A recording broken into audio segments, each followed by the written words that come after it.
யாரெல்லாம் நடிச்சிருக்காங்க? இதில் அர்ஜுன், திரிஷா இதை போல் சில நடிகர்கள் நடிச்சிருக்காங்க. படம் வந்து அவ்வளோ அருமையாக வந்திருக்கு.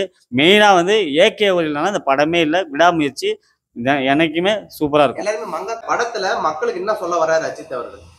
படத்தில் மக்களுக்கு என்ன சொல்ல வர்றாருன்னா, அவர் எப்படி விடாமுயற்சியோடு இருந்து இன்னைக்கு தமிழ்நாட்டுக்கே ஒரு பெருமை சேர்த்து, நான் இந்தியாவுக்கும் பெருமை சேர்த்து இந்த அளவுக்கு வந்திருக்காரு. அதேமாரி இளைஞர்களுக்கு நல்ல வழிகாட்டியாக வந்து இந்தமாரி மேலும் எந்த ஒரு காரியம் எடுத்தாலும் விடாமுயற்சியோட செயல்பட்டு நம்ம வந்து வாழ்க்கையில் முன்னேறணுங்கிறத இந்த படத்தை தெரியப்படுத்துறாரு. இல்லை, மேலும் மேலும் எங்களுக்கு வந்து ஒரு பூஸ்டாக தான் இருக்குது. இளைஞர்களுக்கு ஒரு நல்ல வழிகாட்டியான படம் இது.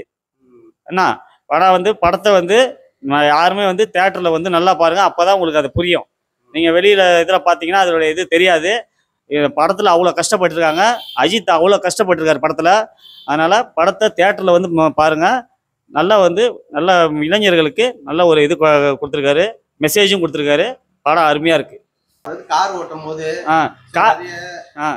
அதனால எப்படி அந்த படத்துல காமிச்சிருக்காங்களா? கார் ஓட்டும் போது எப்படியெல்லாம் சீட் பெல்ட் எடுத்து அணியணும், இதை வந்து கரெக்டாக வந்து எல்லாருமே ஃபாலோ பண்ணணும், அதேமாரி கரெக்டாக பண்ணியிருக்காரு. இதை பார்த்து மற்றவங்களும் இதை வந்து பார்த்து இது பண்ணிப்பாங்க. மங்காத்தாலே ஃபாலோ பண்ணியிருக்காங்க. ஹெல்மெட் மாட்டிருப்பாரு பைக் ரேஸ் ஓட்டும் போது. மங்காத்தாவில் வந்து ஹெல்மெட் மாட்டியிருந்தாலும் இது காருங்கும் போது எவ்வளவோ கார் ஒரு ரோடிங் ஆச்சுன்னா ஒரு உயிருக்கே ஆபத்தாகுது. அதை வந்து இது இப்படிலாம் இருந்தால் இந்த மாதிரி பாதுகாப்போடு இருக்குன்னு சொல்லிட்டு விழிப்புணர்வோடு இப்போ சொல்லியிருக்காரு. மக்கள் என்ன சொல்ல விரும்புறீங்க? மக்கள் வந்து இந்த படத்தை பார்த்து எல்லாருமே பார்த்து நல்லா என்ஜாய் பண்ணுங்க. படம் அருமையாக இருக்கு. இதை வந்து மிஸ் பண்ணிடாதீங்க.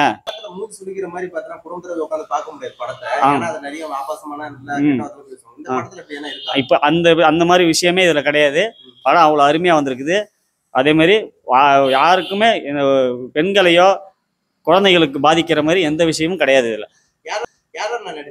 இதில் அர்ஜுன், திரிஷா இதை போல் சில நடிகர்கள் நடிச்சிருக்காங்க. படம் வந்து அவ்வளோ அருமையாக வந்திருக்கு. மெயினாக வந்து ஏகே ஒலினால இந்த படமே இல்லை, விடாமுயற்சி எனக்குமே சூப்பராக இருக்கும். எல்லாருமே மங்காத்தா 2ன்றாங்க. ஏன்னா மங்காத்தா 2ல அஜித் நடிச்சிருக்காரு, அர்ஜுன் நடிச்சிருக்காரு, திரிஷா நடிச்சிருக்காங்க. இவங்க 3 பேருமே மறுபடியும் இதே படத்துல நடிக்கிறதுனால மங்காத்தா 2 மாரி இருக்குமோ நினைக்கிறாங்க. மங்காத்தா 2க்கும் இந்த கதைக்கும் சம்பந்தம் இல்லை. இது வந்து வேற ஒரு மெத்தடான கதை. அவ்வளோ அருமையாக இருந்திருக்கு. கதை அருமையாக கதை வம்சத்தோட இருக்குது. இளைஞர்களுக்கு நல்ல வழிகாட்டியான படமாகவும் இருக்கும். இது வழிகாட்டியோட ஒரு படமா இருக்கும். ஆமா, மக்கள் தேட்டர்ல போய் உட்கார்ந்து தாராளமா குடும்பத்துடன் வந்து பார்க்கலாம்.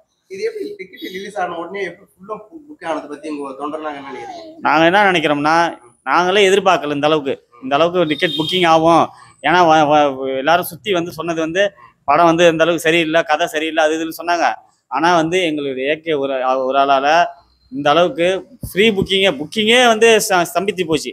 அந்த அளவுக்கு இந்த வந்து இது ஆகி போச்சு. அதனால கிடைக்காம மக்களுக்கு வந்து இனிமேல் வர டயத்தில் டிக்கெட் கரெக்டாக கிடைக்கும்.